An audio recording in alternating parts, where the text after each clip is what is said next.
Boa noite, boa tarde, bom dia a todos os internautas. Não sabemos o horário que vocês vão assistir.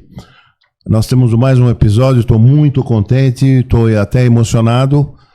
Estou aqui com meu amigo Alexandre Barbosa, do Instituto de Estudos Brasileiros, um grande economista, um grande especialista em desenvolvimento e um grande especialista em autores da história do pensamento econômico, ao lado de um outro grande profissional, Alexandre Sais, filho do grande Sais, Flávio Sais, uma referência, um monumento da história do pensamento também. Uma honra para o canal Podcast recebê-los, né?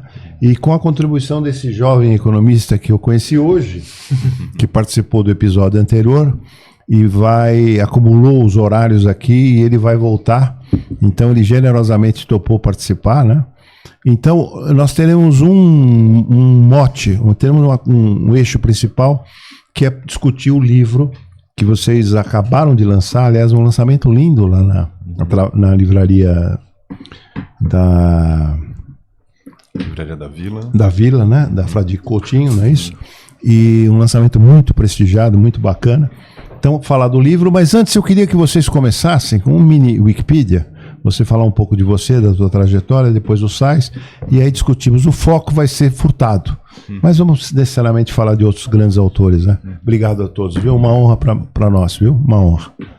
Bom, Zé Márcio, meu amigo, Fábio, querido Xará, prazer estar aqui. Falar brevemente da minha trajetória. Eu sou um mineiro nascido em Brasília, moro em São Paulo há bastante tempo. Saí de Brasília, do Planalto Central, para ir para Campinas, onde eu fiz a minha graduação em Economia. Depois fiz o meu mestrado aqui na USP, na História Econômica, e voltei para a Unicamp para fazer o meu doutorado. Desde 2009 eu sou professor de História Econômica e Economia Brasileira no IEB, no Instituto de Estudos Brasileiros da Universidade de São Paulo. O IEB é uma instituição que se caracteriza pela guarda de acervos. Então a gente preserva o patrimônio público de grandes pensadores brasileiros como Mário de Andrade, Graciliano Ramos, Guimarães Rosa e Celso Furtado, Paul Singer, Caio Prado Júnior, para falar daqueles que estão mais relacionados, né, à nossa temática de hoje, né? Então, inclusive, o nosso querido Celso Furtado está sendo cuidado com todo o apreço lá no Instituto de Estudos Brasileiros. É um prazer estar aqui com vocês, Zé Márcio. Prazer nosso. Bom, então, bom dia, boa tarde, boa noite, né? Seguindo aqui o protocolo, gente. Obrigado pelo convite, Zé Márcio, um prazer estar aqui, Fábio, também de te conhecer. E seguindo a nossa jornada furtadiana, como o Xará gosta de falar, então é uma delícia estar aqui para poder falar um pouco do livro também. Eu vim das Ciências Sociais, né? Minha formação foi em Ciências Sociais em Araraquara, na Unesp, e depois segui para a Unicamp, onde eu fiz o doutorado na área de História Econômica. Quem que te orientou lá na Unicamp? Eu fui orientado pelo professor José Jobson Arruda. José Jobson. E uma marido tese... de uma grande amiga minha, Maria Arminda. Maria Arminda, sim, atual vice-reitora da Universidade, né, de São Paulo. E até já contar um caos rápido, conheci o Alexandre Barbosa no concurso que ele entrou no Instituto de Estudos Brasileiros em 2009, né? Então naquela altura eu era professor... Vocês entraram juntos? Não, você já estava lá? Não, eu era professor em Varginha, na Universidade Federal de Alfenas, e enfim, a gente participou do mesmo concurso e fico muito feliz de dizer que o Alexandre entrou nesse concurso, foi, né, o indicado, assumiu a área lá de História Econômica no Instituto de Estudos Brasileiros, e aí no ano seguinte eu entrei na FEA, onde eu sou professor atualmente, na área de História Econômica. Onde o teu pai? Exatamente, onde meu pai e minha mãe da área de economista, mas do departamento de administração. É verdade. E aí das vários encontros com, né, o querido Xará, por volta de 2017 eu passei a fazer parte na vice-direção da Biblioteca Brasiliana Guito José Mindlin, que é vizinha ao Instituto de Estudos Brasileiros. A gente tem, né, compartilha um espaço chamado Espaço Brasiliano, que é um espaço riquíssimo na universidade. Espetacular a Biblioteca Mindlin, né? Não, quer dizer, a arquitetura lindíssima, moderna, e 2 acervos de Brasiliana que são espetaculares. Não tem igual, né? Não tem igual. Então, acho que um espaço muito privilegiado para pesquisa, para o estudo, e nesses espaços compartilhados com, enfim, temáticas muito próximas, né, pesquisando temas e preocupações sobre a economia que eram muito próximas. Aí eu acho que naqueles corredores, né, no vão ali do espaço, a gente começou a pensar várias das atividades que vão dar, né, no final aqui nesse livro que hoje a gente vai conversar um pouquinho. Eu estou duplamente feliz, porque, bom, o Sais eu conheci no lançamento do livro, né? Mas o Alexandre é um amigo recente, né? Mas que virou um amigo de infância, né? E quando eu conheci ele, impressionante, parecia que a gente já conhecia há 30 anos, né? E também pelo Furtado, né? O tema, porque o Furtado foi meu amigo. Não antes, porque ele morou a vida inteira na França, mas quando ele vem para ser ministro do Sarney, eu era assessor, era um aspone do Sarney, né? Eu fui com o Bresser quando o Bresser virou ministro da Fazenda. E então desde lá nutri amizade, né, com o privilégio de ser amigo do Celso Furtado. É verdade que quem me facilitou conhecê-lo e tornar amigo foi o Bresser Pereira, né? Então, aliás, fizemos um livro quando ele fez 80 anos, Bresser e eu.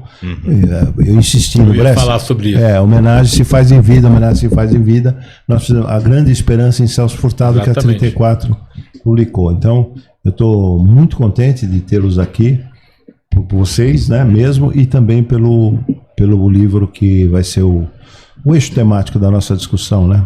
E quero que vocês já digam que voltam, porque temos outros assuntos e outros autores para a gente discutir, né, Alexandre? Com certeza, com certeza. Então é isso. Fala um pouco sobre o livro. Ou sobre o Furtado. Quer começar, Xará? Começa você. Eu acho que você falou da amizade, né? Ou seja, esse livro... E só um registro aqui para os internautas. O Celso Furtado, vocês me corrigem, é o mais importante economista da história do pensamento econômico brasileiro. Sim, com certeza. Sem dúvida, né? Tá um certo? dos grandes pensadores econômicos do século XX. Do século XX, mundialmente. E na história do pensamento econômico, o mais importante economista. Tá correto isso? Corretíssimo. Tá. Esse livro, Celso Furtado, Trajetória, Pensamento e Método, é muito interessante a gente apalpar, né? Ver a existência material. E eu e o Xará, ou seja, ele na FEA, eu no IEB, ele chegou na Brasiliana, e a gente cruza, participa de seminários, eventos, área de História Econômica, Economia Brasileira, Celso Furtado, mas... orientando os que estão fazendo as mesmas disciplinas, um vai para a disciplina do outro. Sim, então a gente se conversa a partir dos alunos, participa de banca. Então a gente desenvolveu uma relação de amizade, mas a gente nunca imaginou que ia escrever um livro sobre Celso Furtado. Então eu acho que tem... e um autor como Celso Furtado, ele está sempre vindo, ele está sempre voltando. Né? A gente até faz uma brincadeira com o Emicida na introdução, né? Que o Emicida fala, eu não vim, eu estou voltando. Ou seja, tem um processo, né, que o Emicida recupera vários autores do pensamento. É um intelectual, o Emicida. A gente deve ver dessa maneira. Né? E o Celso Furtado, de repente, em 2019, a gente fala, bom, estamos aqui completando 60 anos de formação econômica do Brasil. Vamos fazer um evento? Fizemos um evento no Sesc, chamamos as pessoas, foi publicado um livro. A Rosa foi. A Rosa estava, né? Várias mesas. A Rosa escreveu o prefácio desse livro. Né? Então, organizamos um seminário. Aí depois tem a doação feita pela Rosa Freire da Guiar, do acervo do Celso Furtado ao IEB. E o Xará participou desse processo junto com outros colegas da FEFELESH, do Direito. A Rosa, que vamos dizer para os nossos internautas, que não é só a viúva do Celso Furtado. É uma escritora, aliás, premiada com Prêmio Jabuti. Jabuti, o último Jabuti é dela. Sim. Sempre Paris. Certo. Sempre Paris. Sempre Paris. Que é o livro de entrevistas e crônicas dela sobre o período que ela esteve como correspondente lá em Paris, que foi... Quando ela conheceu o Celso. Como ela conheceu o Celso Furtado. né? E então, quer dizer, tem um livro, tem um acervo, tem um centenário do Celso Furtado, e o centenário do Celso Furtado ocorre no meio da pandemia. Então, na verdade, houve uma caravana virtual furtadiana em que a gente participou. A Rosa participou de uns 20, 30, 40, sei lá. Eu participei de uns... Cada um participou de uns 10. E a gente começou a organizar eventos. Eu participei em Buenos Aires sobre o Celso Furtado. Então a gente começou a organizar eventos no IEB, na Brasiliana, além do livro, e decidimos dar um curso de pós-graduação sobre o pensamento do Celso Furtado. E fizemos em 2020 e 2021. No evento do lançamento, o Xará estava lembrando que como era online, as aulas remotas, né? Online não. Remotas, às vezes ia até 11h30, porque o pessoal não tinha, né? E aí um pouco... Ali a gente começou a ler Celso Furtado e a gente percebeu, e a gente decidiu ler o Celso Furtado quase todo. Reler. Eu tinha livros que eu não tinha lido. E aí, ler em parceria é outra coisa. E a gente começou a perceber que um sabia coisa que o outro não sabia, e aí já virava uma entidade alexandrina, ou seja, já virava o Barbosa e o Sais junto, e a interação com os alunos. Então, é muito interessante, porque você estava falando que conheceu... Celso Barbosa, Sais, Furtado. Você está dizendo que conheceu o Celso Furtado. Na verdade, a gente teve a oportunidade de conhecer o Celso Furtado. Vocês conheceram? No centenário. Não, eu não tive a oportunidade de conhecê-lo. É um privilégio, o privilégio dos cabelos brancos. Exato, ou seja... privei da amizade do Furtado. Exatamente. E aí é uma outra geração que tem acesso, é importante destacar que os diários que foram publicados em 2019 pela Rosa e a correspondência em 2021, isso promoveu o acesso a um registro, a um Celso Furtado, a uma dimensão humana, os lugares onde ele passava, como ele pensava, como ele se via em perspectiva, e a rede de intelectuais que ele foi costurando no exílio a partir da sua correspondência.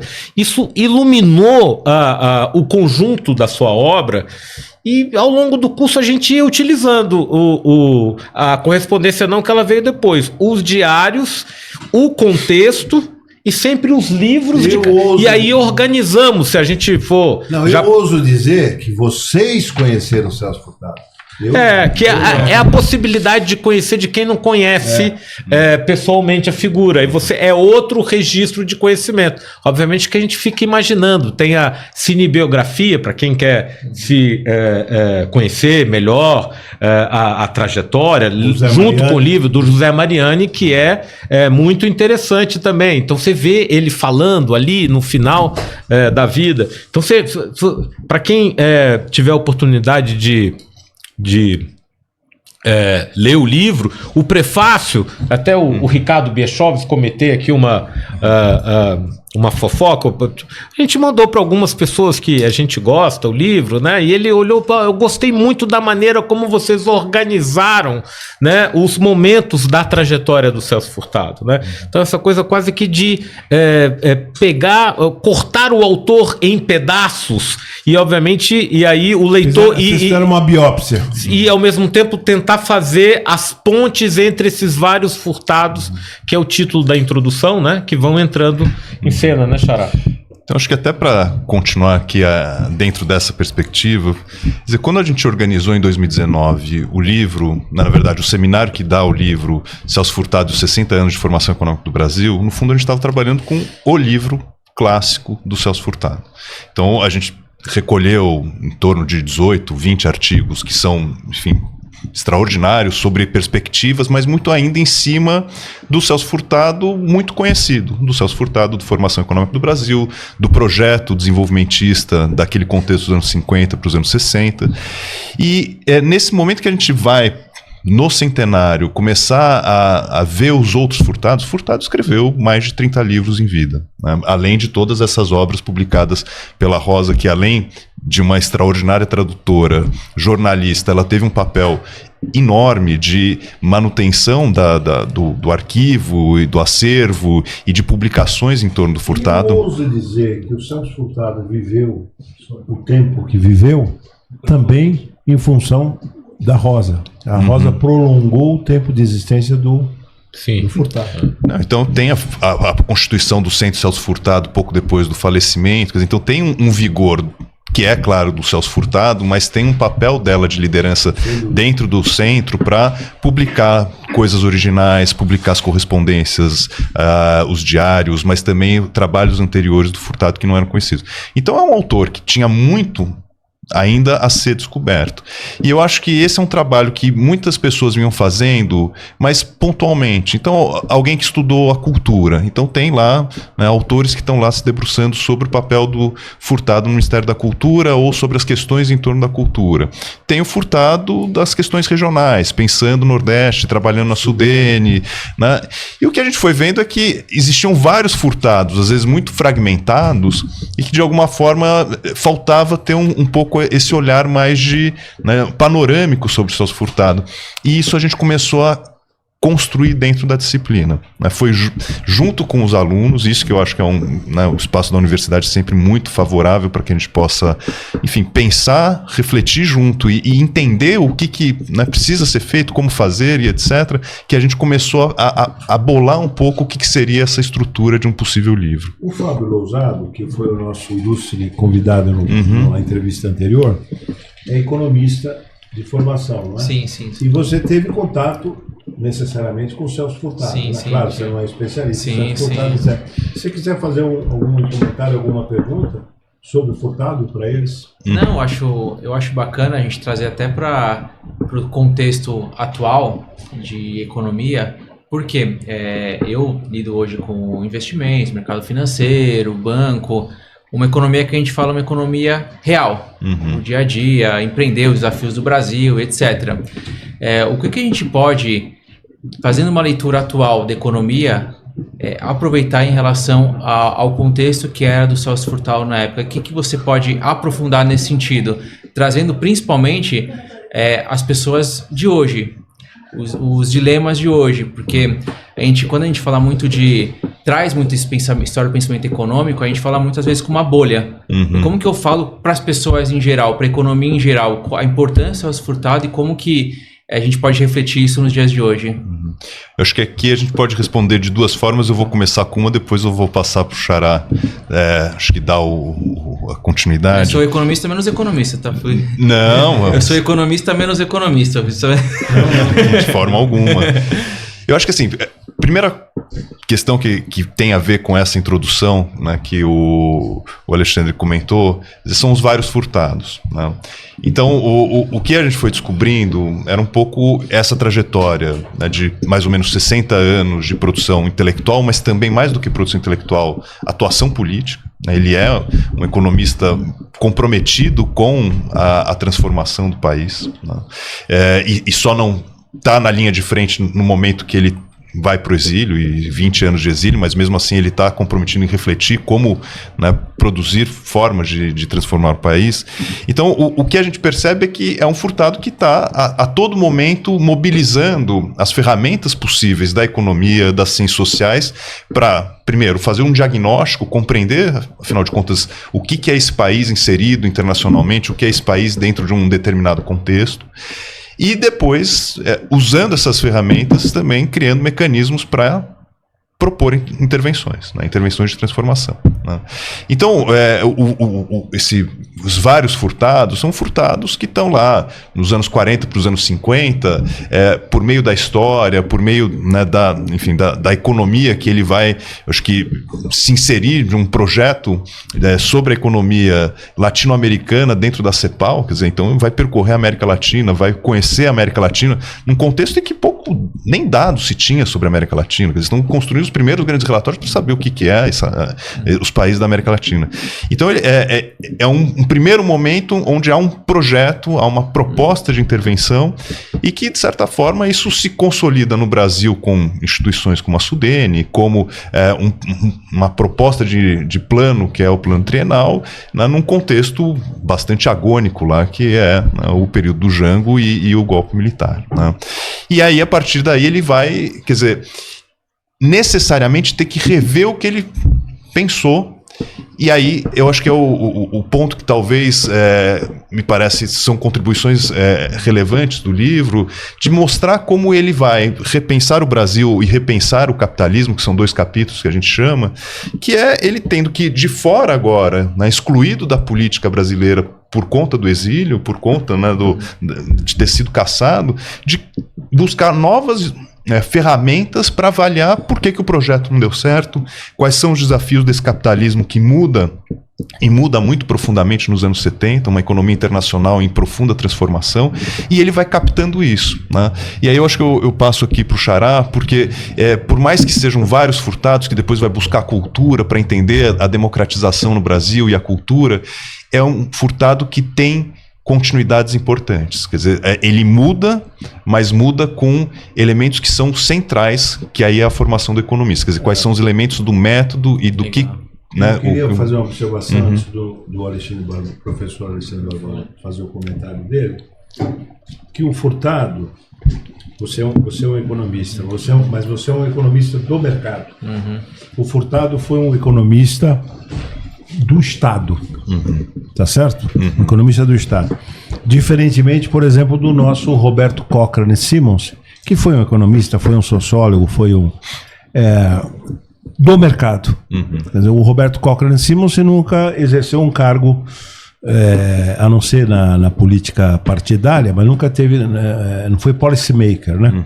Então é importante fazer essa distinção. Por exemplo, o Mário Henrique Simmons era um economista da academia, mas foi sócio de um banco, sócio minoritário, Banco Bozano Simmons, e depois foi do conselho do Citi, durante muitos anos, né?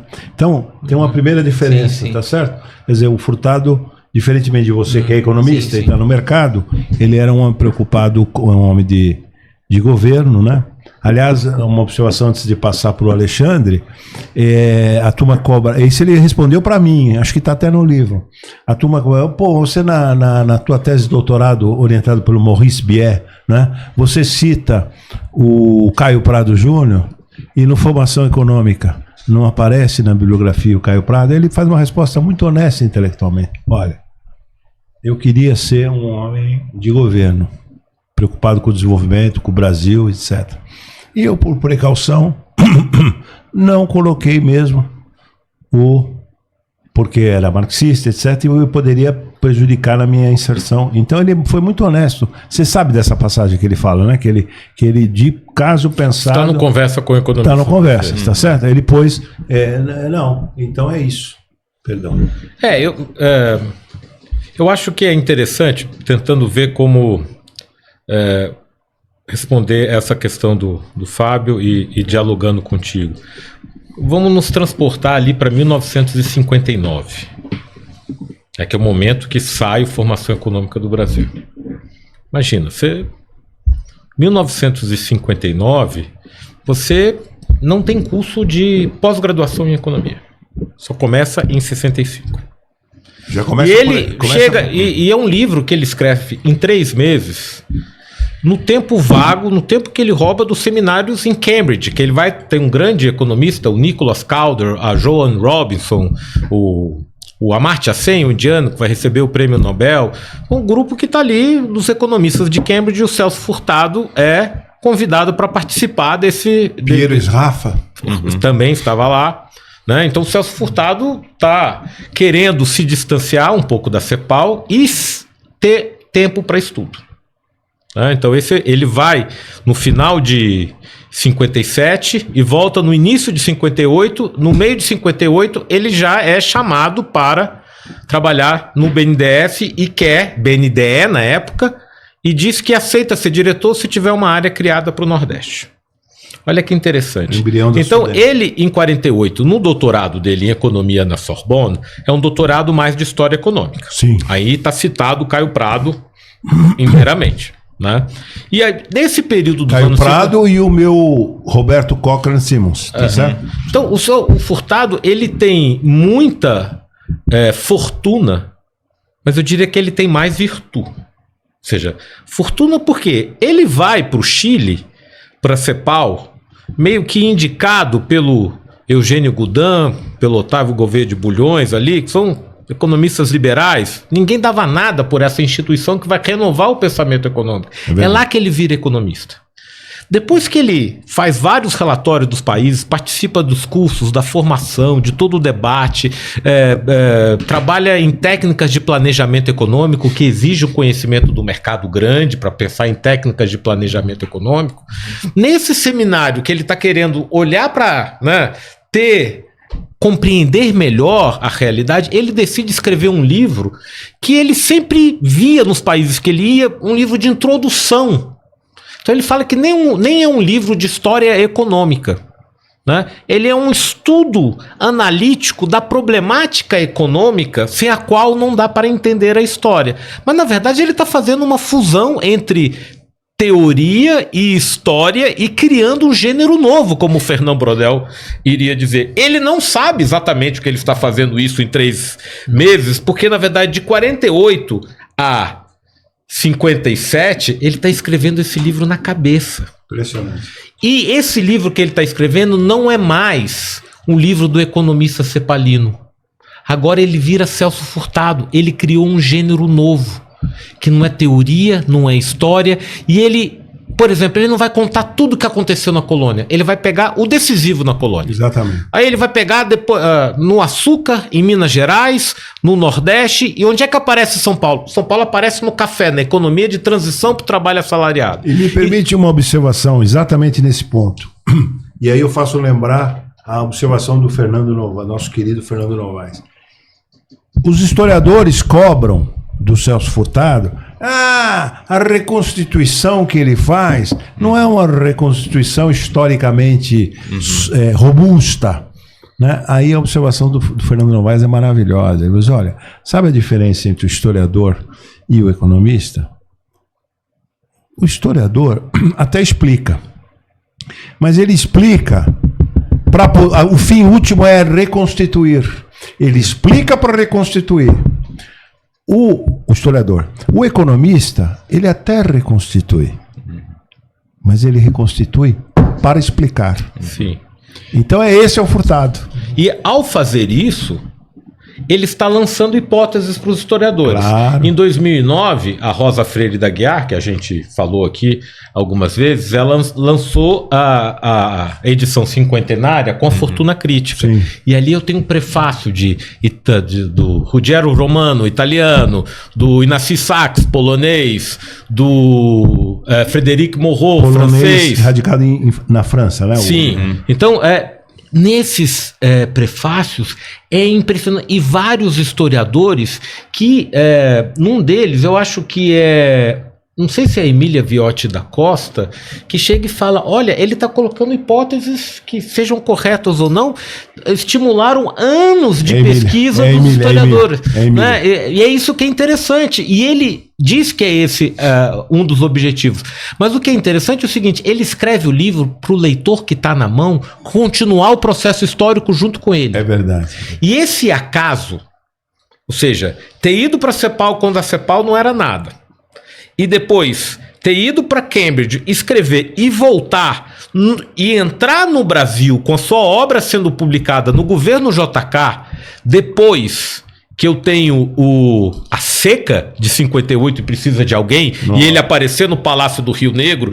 Então, por isso que os diários são interessantes. Porque em 59, ele fala, começa a ser uma figura notória. E o livro dele está o 3º mais vendido, um livro de formação econômica do Brasil, porque é um livro que o leitor entra como personagem do livro. Porque aquilo ali é economia real, mas é economia da potencialidade também, da utopia, que é costurada junto com o real. É por isso que depois de 64, quando eu tenho um corte profundo e uma ruptura, ele percebe que a industrialização não leva a um sistema econômico nacional, que eu não completei as reformas de base, que eu vou fazer as reformas para acumulação de capital, que vai ser um Estado autoritário, não é um Estado que gera a superação do desenvolvimento, do subdesenvolvimento, com democracia. Então, é um livro que não pode ser atualizado. É verdade. E aí, no Mito do Desenvolvimento Econômico, que é um livro que é escrito 15 anos depois, ele vai desdizer várias das teses mas ele está operacionalizando o mesmo método. É o real, é a história que mudou. Então, essa é uma coisa interessante, porque esses economistas de mercado, eles falam ali para muitas vezes, você sabe, né, Zé Márcio? O cara tá ali para ganhar dinheiro, para ver quanto que é a inflação, quanto que é os juros. O Celso Furtado, ele não quer prever.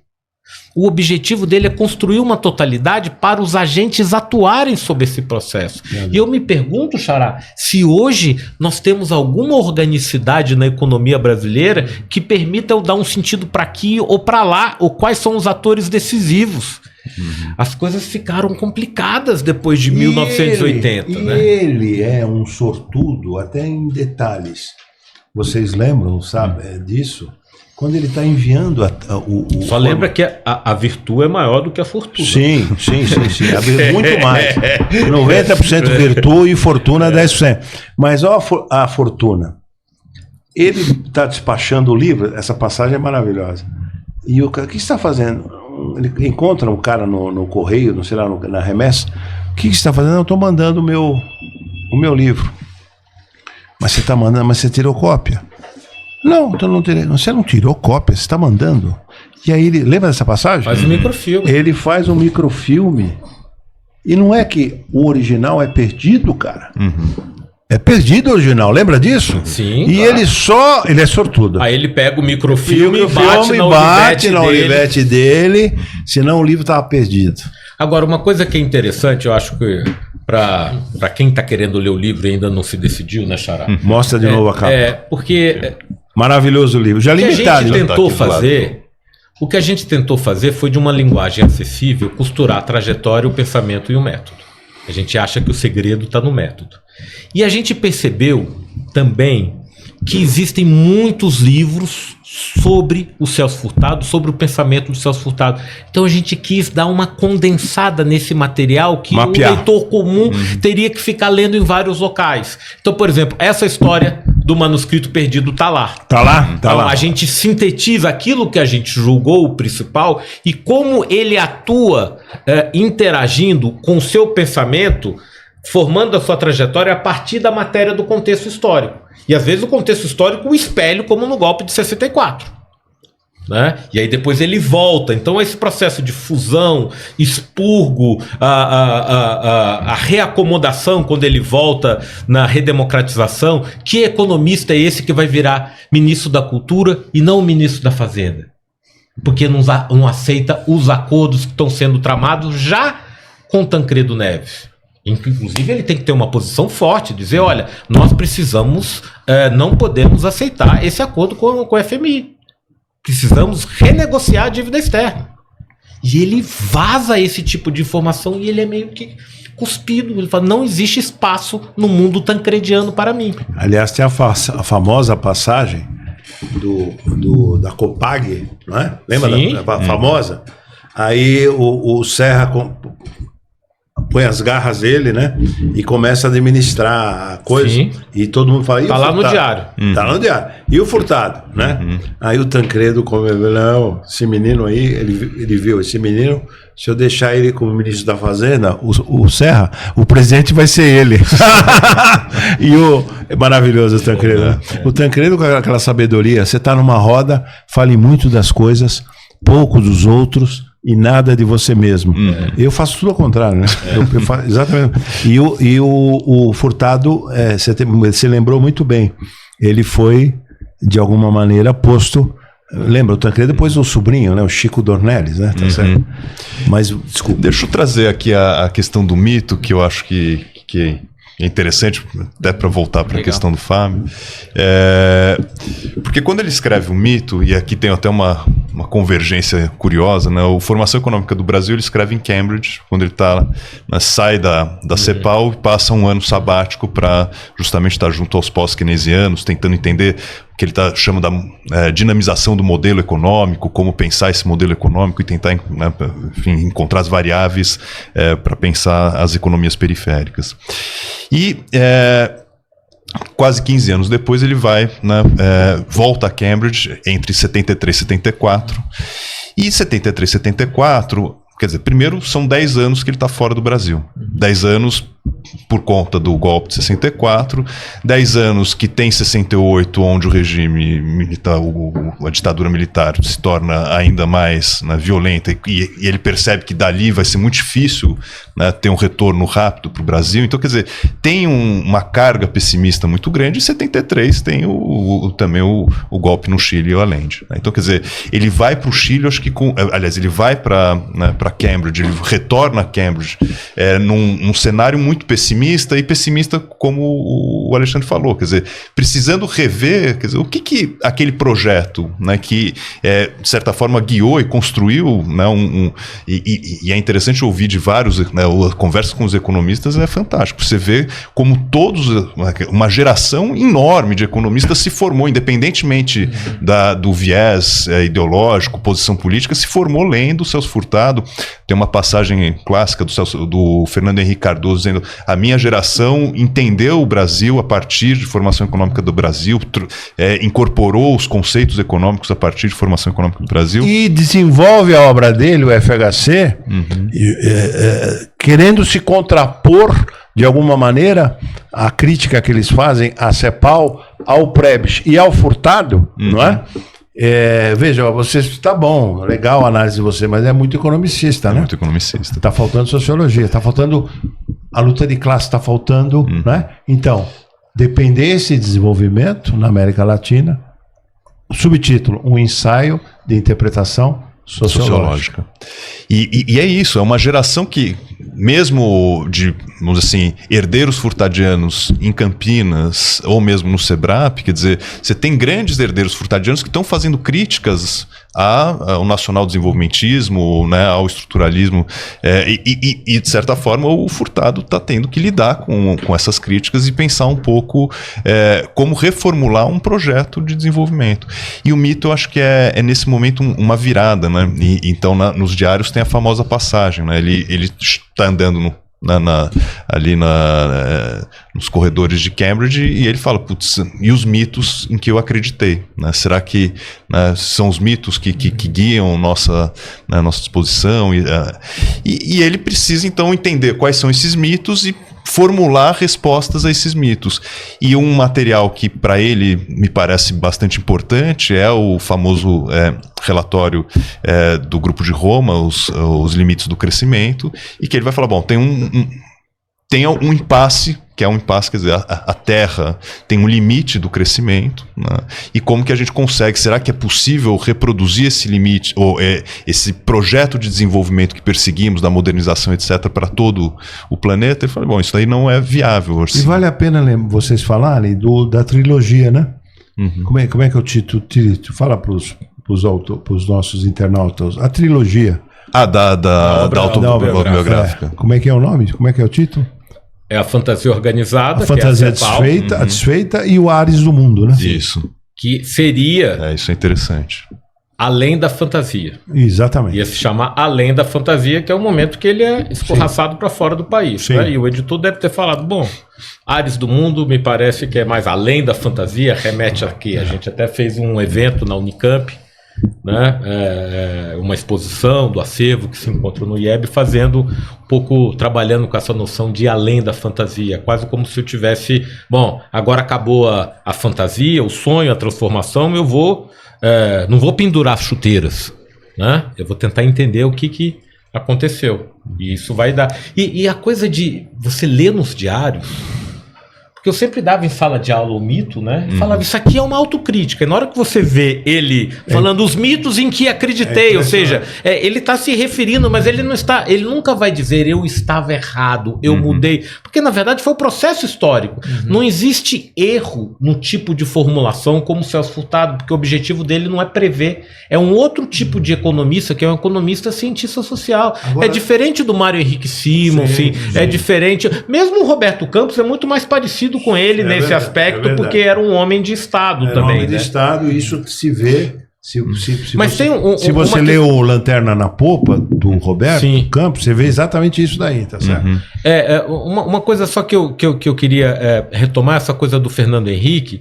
Se eu pego um empresário industrial e desenvolvimento econômico, que é o livro do Fernando Henrique de 64, que vai dizer, olha, os empresários não vão... Por que os empresários vão aderir? Que é a tese dele, né? Que vai dizer, ó, os empresários eles são nacionalistas por conveniência, eles fazem parte do status quo e eles vão se adequando às alianças político-institucionais que vão acontecendo. Então esse nacionalismo é de ocasião. Ele chega e aí ele critica... Ele chega só a localizar 2 ou 3 nacionalistas, sim. Um deles é o Gasparian, tá certo? Sim, e também Bom, exato. E o que é interessante é que ele faz isso, mas a partir do estudo acadêmico dele, né? Sim. O Furtado em Dialética do Desenvolvimento, que é publicado junto com esse livro do Fernando Henrique, é verdade. Antes do golpe, ele já está vendo essa presença do capital estrangeiro, mas a partir do seu posto de observação. E o que é interessante é que você pega a turma do SEBRAP, são todos pós-furtadianos, como a gente fala no livro. Chico de Oliveira, Paul Singer, pessoal do Unicamp, Maria da Conceição Tavares, que na correspondência pede desculpa porque vai bater no mestre, ele responde, o seu mestre é o Marx, não sou eu. Então ele tem essa geração que quer ocupar o espaço na economia política. O próprio José Serra. E esse pessoal está lendo o Celso Furtado lá de trás. Sim. No livro do Chico, que é belíssimo, do Chico de Oliveira, Navegação Venturosa, chega uma hora que o Chico fala, porque aqui ele vai virando filosófico e tal.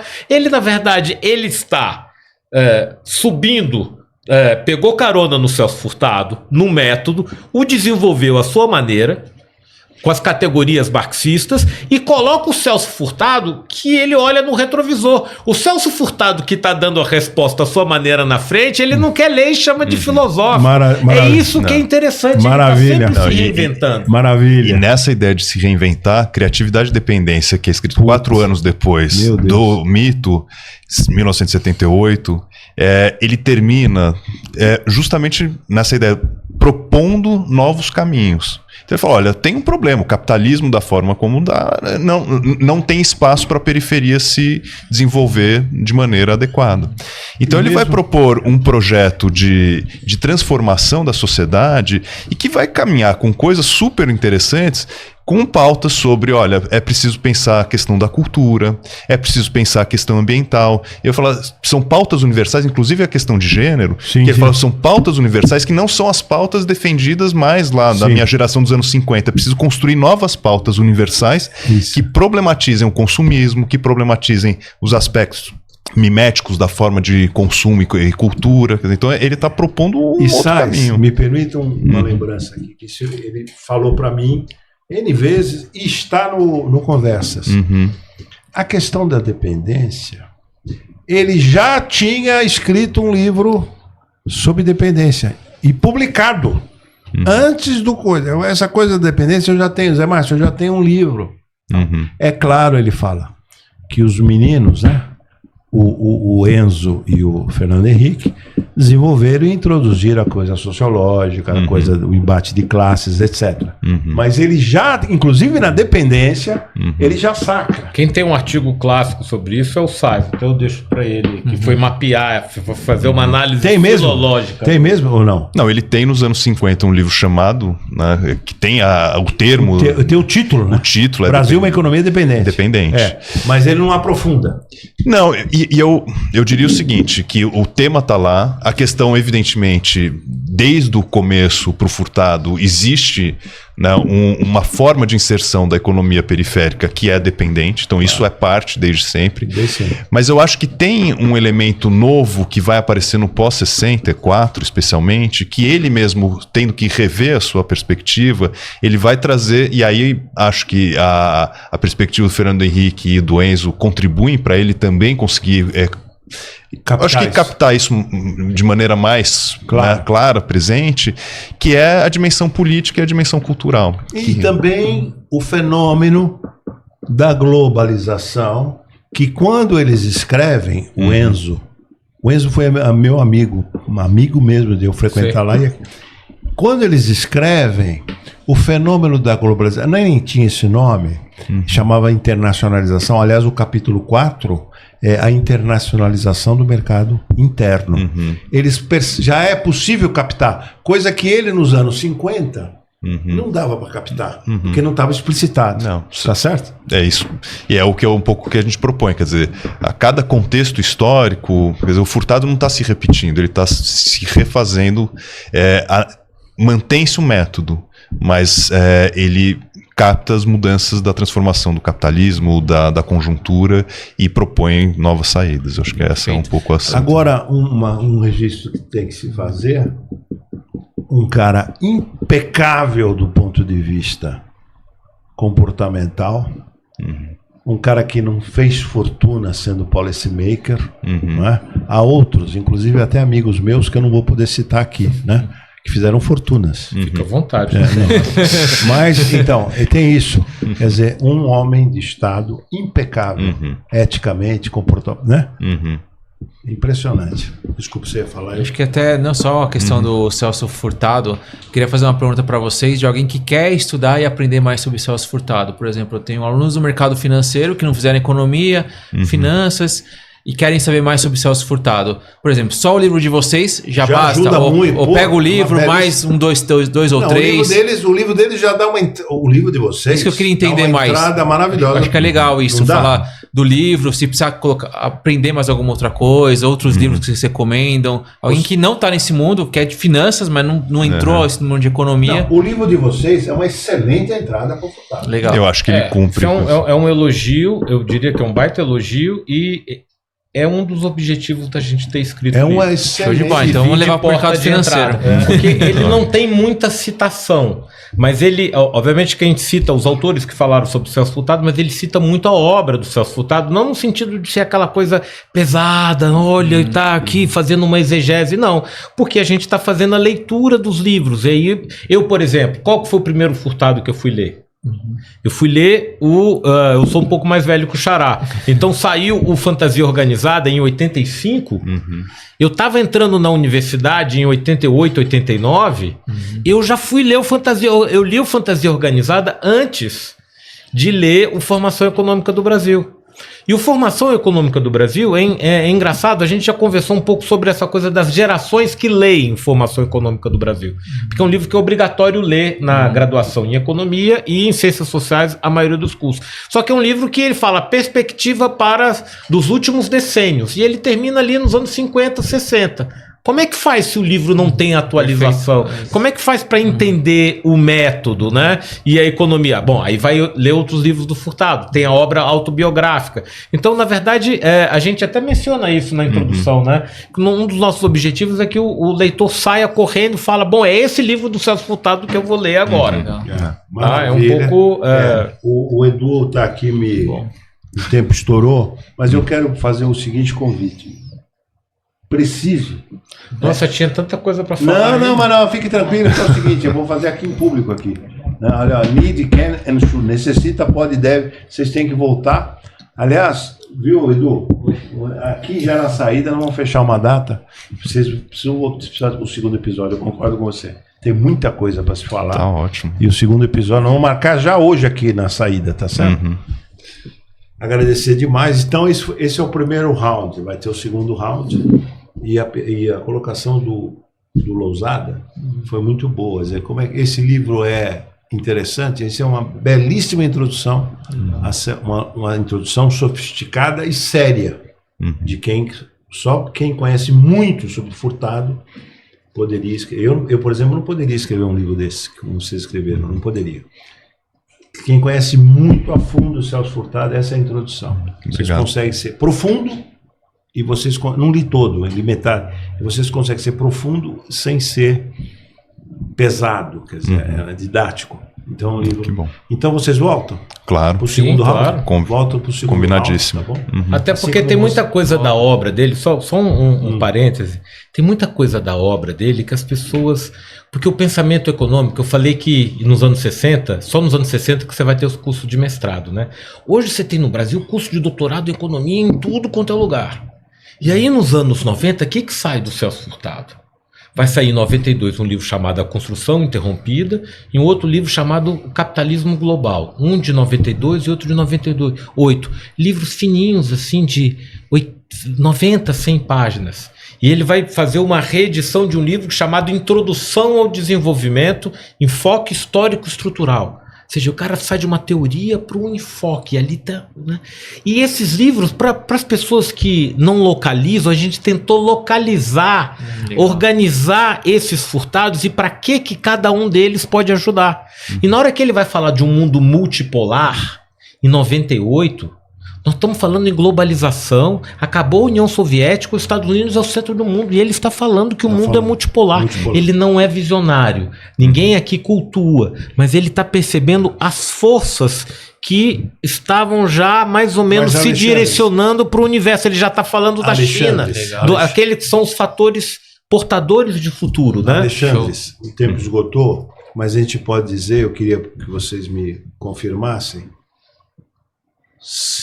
o Celso Furtado está entre os 5 autores fundamentais, obrigatórios, para entender o Brasil. Se tivesse que fazer uma lista de 5 autores fundamentais para entender o Brasil profundo, contemporâneo, antigo, moderno, e o que pode ser esse país ou não ser, sem dúvida. Tem que ler Celso Furtado. Estou correto ou não? Sim. Sem dúvida. Então é Continua. Isso. Muito obrigado. Muito obrigado. Show, uma aula espetacular dos dois. Obrigado pela sua participação. Sempre. Um aprendizado. E vamos ter o segundo round. Necessitamos ter o Maravilha. Perfeito. Obrigadíssimo. Obrigadíssimo. Obrigado, camarada. Obrigado. Obrigado. Muito bem. Muito obrigado.